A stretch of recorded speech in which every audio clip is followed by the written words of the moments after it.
Olá pessoas, meu nome é Ana Gold e hoje nós vamos para a segunda parte do vídeo contando a história de World of Warcraft. E hoje eu vou contar a história do que foi mais ou menos de Warcraft 1 a Warcraft 2, a primeira versão do mundo que nós conhecemos de World of Warcraft. Então, continuando de onde paramos, com a derrota do Panteão, Dorganon, em um último ato para tentar salvar os seus companheiros, protegeu a alma dos titãs antes deles serem destruídos pelo ataque de Sargeras. E por muitos anos, as almas vagaram pelo universo em busca de Azeroth, para avisar os seus subordinados que eles deveriam se preparar para a vinda de Sargeras. Depois da explosão, Sargeras mudou sua forma. Até então ele era um moreno que chega a manteiga derrete, e agora ele era o Tocha Humana versão demoníaca. E com seus antigos aliados derrotados, ele continuou sua procura pelo universo. E é agora que voltamos os nossos olhos para Azeroth de novo, e vamos acompanhar a sua evolução. E é aqui que começa a história de World of Warcraft? Não! Depois que o Panteão foi embora do planeta, Azeroth passou por muitos anos em paz e harmonia, até que os deuses antigos atacaram. Depois de longos anos aprisionados, N'Zoth, Yogg-Saron e Khatun começaram a corromper os guardas que cuidavam das prisões que os titãs criaram. Não eram prisões perfeitas, e a preocupação de Sargeras se mostrou um pouco correta, porque mesmo aprisionados, os deuses antigos continuavam muito fortes, e assim começaram a encontrar meios de influenciar o planeta. A corrupção mais importante foi a maldição da carne, que transformou os terranos as raças que conhecemos. Alguns terranos viraram anões, outros viraram Vaikru, que depois viraram os humanos por causa de uma outra doença. Os Mecha-Gnomos se tornaram os Gnomos, e é isso. Essas eram as raças do World of Warcraft. Ué, mas não tá faltando uma galera aí? Então, Taurens e Trolls não têm uma origem definida. Especula-se que os Taurens, assim como os Pandarens, vieram de espíritos ancestrais, como Nilzal, e os Pandares vieram do espírito do Grande Urso, mas não é nada oficial. Os Elfos Noturnos ainda não existiam, e os Orcs e Mortos-Vivos ainda não tiveram o seu lançamento. Também é teorizado que os Trolls, junto dos Goblins, eram crias dos deuses antigos. No início, em Azeroth existia um enorme continente, com um lago no centro de onde Ishard foi arrancado. Dali tinha saído uma água ardente da braba e verde, e para purificá-la, os titãs tinham despejado sua energia ali, e assim criando o Poço da Eternidade. Guarde essa informação para os próximos acontecimentos. A raça dominante na época eram os Trolls, que dominavam praticamente todo o continente, mas divididos em tribos diferentes. E uma dessas tribos vivia ao redor do Poço da Eternidade, e com o passar do tempo, e por estarem tão próximos de uma fonte de magia tão poderosa, esses Trolls começaram a sofrer mudanças, até que eles se transformaram nos Elfos. A ortopedia trabalhou solto ali, porque eles passaram disso para gostosas Shemales, que vão tirar todo o seu gold nas suas aventuras. Era harmonização facial dia e noite, uma coisa de louco, menina. Mas os Elfos tinham uma rainha chamada Shara, que resolveu abusar dos poderes do poço, e foi aí que descobriram que usar magia mandava um zip-zop direto para Sargeras. E a Shara, gananciosa por mais poder, aceitou o urubu do Pix,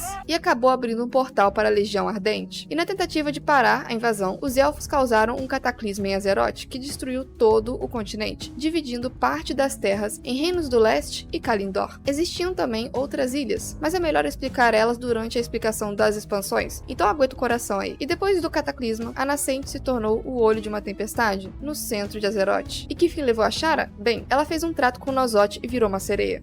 Muito fácil fazer merda em Azeroth e se dar bem, não é mesmo? As raças nessa época ficaram divididas entre os dois continentes, Taurens e Elfos em Kalindor, e Trolls, humanos, gnomos e anões em Reinos do Leste. Teve também uma pequena briga entre os Elfos, porque uma parte deles queria continuar a usar magia, mas por conta de tudo o que aconteceu, logicamente que os novos líderes dos Elfos, Tyrande, Malfurion e Illidan, proibiram a utilização de magia, e com isso uma parte dos Elfos foi para os Reinos do Leste. Esses Elfos criaram o que seria a Nascente do Sol, que seria uma cópia do que era o Poço da Eternidade, e assim passaram a se chamar High Elves, enquanto os Elfos que continuaram em Kalindor passaram a se chamar Elfos Noturnos. Em Kalindor, as coisas pareciam ser bem mais estáveis, mesmo Taurens e Elfos Noturnos não serem aliados, por terem druidas nas duas civilizações, eles mantinham um contato bem passível. Por outro lado, os Reinos do Leste estavam sempre em conflito com os Trolls remanescentes. Os humanos também se dividiram em vários reinos, e com a ajuda dos High Elves, conseguiram expulsar todos os Trolls para o sul do continente. E assim, Azeroth foi finalmente estabilizada. Tá, mas e os Orcs? Então, nessa época, os Orcs viviam em outro planeta. Exatamente, eles eram alienígenas. E sabe como os Orcs se envolveram no estudo? Porque o recalcado do Kil'jaeden queria encher o saco dos Draenei, que agora tinham caído em Draenor, o planeta natal dos Orcs. E esse safado resolveu corromper os Orcs para destruir os bodinhos azuis. E lembra que não se podia usar magia nessa porra? Então, em Azeroth, apesar de tudo o que aconteceu, os humanos tacaram o foda-se e começaram a usar magia também, fundando uma cidade de magos chamada Dalaran. E nela vivia uma maga muito poderosa chamada Aegwynn, que por conta de sua forte ligação com a magia foi possuída pelo avatar de Sargeras. Mas a mulher era muito braba e conseguia manter o controle, o que não foi a mesma coisa que aconteceu com seu filho, que quando ela deu à luz, passou o avatar de Sargeras dela para ele. E esse moleque leite com pera era chamado de Medivh. Medivh recebeu um zip-zop interestelar de Sargeras, que fez ele abrir um portal que permitia que os orcs viessem para Azeroth. É agora que começa o WoW? Calma, caralho, eu vou avisar quando começar o WoW, pelo amor de Deus. Ok, portal aberto e invasão começando, os orcs invasores e controlados pelos demônios da Legião Ardente se proclamavam a Horda, que mais tarde se tornaria muito mais ampla, mas aqui era para nomear apenas o exército orc. Com a ajuda dos Trolls, os orcs conseguiram invadir até mais da metade dos reinos do leste, e eles só pararam a invasão porque um bonito de um orc chamado Gul'dan, é bom guardar esse nome aqui para mais tarde. Aliás, deixa eu contar um caos aqui para vocês. Quando saiu o filme de Warcraft, tinha uma galera no Tumblr que criou um fogo pelo Gul'dan no filme, porque assim, o personagem ele é bruxo, mas não sei porquê, talvez tinha alguém com fogo pelo Gul'dan também, que tava criando o roteiro daquele filme, que inventou de colocar o cara pra lutar sem camisa no meio do filme. E todo mundo ficou meio que, olha lá, e não é que o velho dá pro gasto? Eu inclusa. Enfim, sabe quando o Medivh recebeu o zip-zop dos Sargeras para abrir o portal? Do outro lado, quem estava ajudando o Medivh para abrir o portal era esse Gul'dan. Mas, o que realmente travou o avanço dos orcs era que esse Gul'dan resolveu trair os orcs e depois resolveu morrer de uma maneira bem merda, e assim eles começaram a regredir no território conquistado, até ficarem isolados no sul. Personagens importantes para se lembrar dessa invasão são eles: Greymane, esse cara é rei de Gilneas, um dos reinos dos humanos. Mas quando a invasão começou, ele virou as costas para os outros reinos humanos e se isolou no próprio reino. Não sei como que resolveram transformar esse cara em bonzinho mais tarde. Anduin Lothar.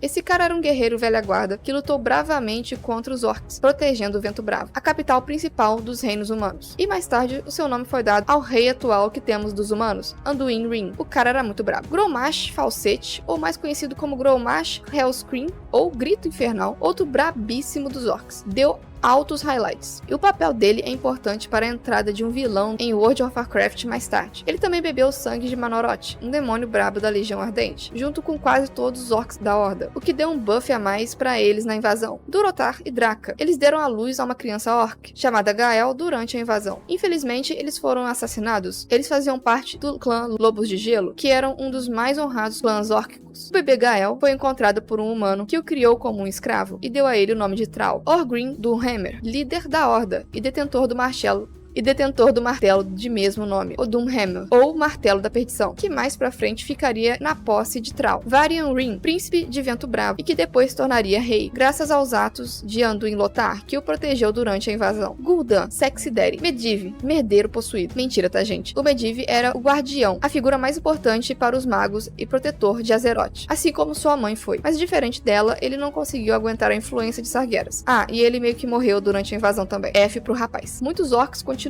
em Azeroth e outros voltaram para Draenor, mas os que ficaram receberam um aviso do espírito de Medivh para que eles fossem para Kalindor. Lá eles teriam uma terra onde eles não precisariam mais lutar por territórios. Thrall nessa época já tinha se libertado de sua escravidão e junto com Grommash eles reuniram os orcs e partiram para Kalindor para fundar seu novo lar. Chegando em Kalindor, eles logo tiveram contato com os Taurens, mas como esses tinham uma natureza pacífica, eles acabaram formando uma aliança, e assim começou a dar início às facções que hoje conhecemos. De um lado, a aliança, formada pelos humanos, high-elfos, gnomos e anões. E a horda, com orcs, trolls e taurens. Os elfos noturnos nessa época eram isolados, então vamos dizer que eles eram neutros até então. Da mesma forma que os goblins eram neutros também. E esse é o final do segundo resumo da lore de World of Warcraft. Eu queria colocar mais algumas informações nesse vídeo, mas como já aconteceu tanta coisa e é muita informação, eu acho melhor deixar para explicar algumas coisas junto da explicação das expansões. Então eu sei que vocês devem estar ansiosos para ouvir falar do emo loiro favorito de vocês, mas essa vai ficar pra próxima. Então é isso, gente. Muito obrigada por terem assistido. Vejo vocês no próximo vídeo e em breve estarei soltando, se possível, a última parte da lore de World of Warcraft.